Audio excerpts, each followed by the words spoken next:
हमारे देश के अंदर जैसी प्रतिभा पूरी दुनिया के पास में नहीं है। हमारे देश में जो प्रतिभाएं जन्म लेती है ना, हम उनका महत्व नहीं समझ पाते, इसीलिए वो विदेश चली जाती है और वो विदेशी लोग उनको अच्छे सैलरी पर, अच्छे पैकेज पर रखते हैं,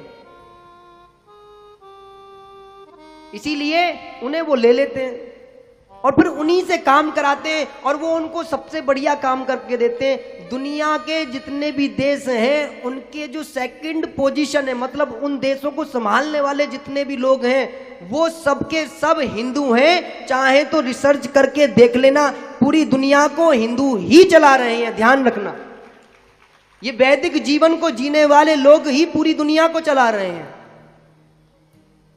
हमें लगता है कि हम इंग्लैंड जाके पढ़ेंगे, हमें लगता है हम लंदन जाकर के पढ़ेंगे। जो ज्ञान भारत के पास में है वो ज्ञान पूरी दुनिया के पास नहीं है। लेकिन समस्या है, अपने देश में जो बालक जन्म लेते हैं और जो उनके अंदर प्रतिभा होती है, उनकी प्रतिभा को सहारा नहीं मिलता, उनकी प्रतिभा को आगे बढ़ाने का योगदान नहीं मिलता। पूरी दुनिया के देश जो है ना, वो वहां की प्रतिभाओं को आगे बढ़ाते हैं। आप जानते हैं कि बहुत सारे देशों का हमने अध्ययन किया है, तो उन देशों का जब हम देखते हैं मूल, तो उसमें सब बच्चों को अच्छी तरीके से अपनी जो प्रतिभा है उसको विकास करने का अवसर प्रदान होता है। लेकिन हमारे देश के अंदर ये सुविधा नहीं है। गुरुकुल परंपरा में आज भी ये सुविधा है, जो बच्चा जिस योग्य होता है उसको गुरुजी उसी ओर लेकर के चले जाते हैं। लेकिन आज हमारे कॉलेजों में प्रतिभा को निखारने का कोई ऐसा कोई साधन नहीं बनाया है कि इनका भविष्य उज्जवल होगा। बस उनको एक कंपटीशन में ले जाकर के खड़े कर देते, क्षमता होगी तो चले जाएगा, नहीं तो बाहर निकल जाएगा। उसका मूल नहीं समझ पाते। अब जिस बच्चे को मान के चलो उसका टैलेंट हो गाने का और हम उसको लड़ाई के अखाड़े में खड़े कर दें, तो क्या वो आगे बढ़ पा गया?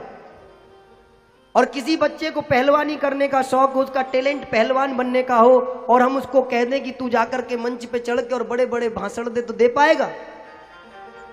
इसीलिए जो बच्चे की जो प्रतिभा है, उसकी प्रतिभा को गुरुओं में के द्वारा, किसी के द्वारा योग्य जो बच्चा बनना चाहता हो उसको बनने देना चाहिए। और मैं कहता हूं प्रत्येक माता पिता को अपने बच्चे को 15 वर्ष तक कम से कम स्वतंत्र रखना चाहिए, प्रतिभा के आधार पर, वैसे नहीं।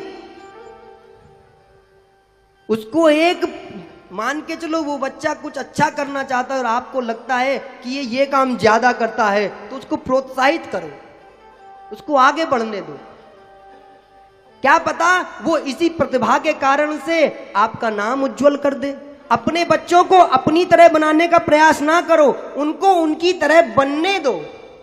और देखना, जब आप उनको उनकी तरह बनने दोगे तो महाराज एक समय ऐसा आएगा तुम्हारे बच्चों की तरह दुनिया बनने का प्रयास करेगी। इसलिए उनकी प्रतिभा को अवसर देने का आप सबके हाथ में है। अनेकों बच्चे इसलिए इस दुनिया में खो जाते हैं क्योंकि उन्हें अवसर नहीं मिलता, उनके माता पिता उनको जैसा बनने नहीं देना चाहते। लेकिन अब बच्चों की एक जिम्मेदारी और है। यदि हम यहां से आपकी तरफ बोल रहे हैं तो ज्यादा ओवर कॉन्फिडेंस में मत आना कि महाराज जी ने बोला था, है ना।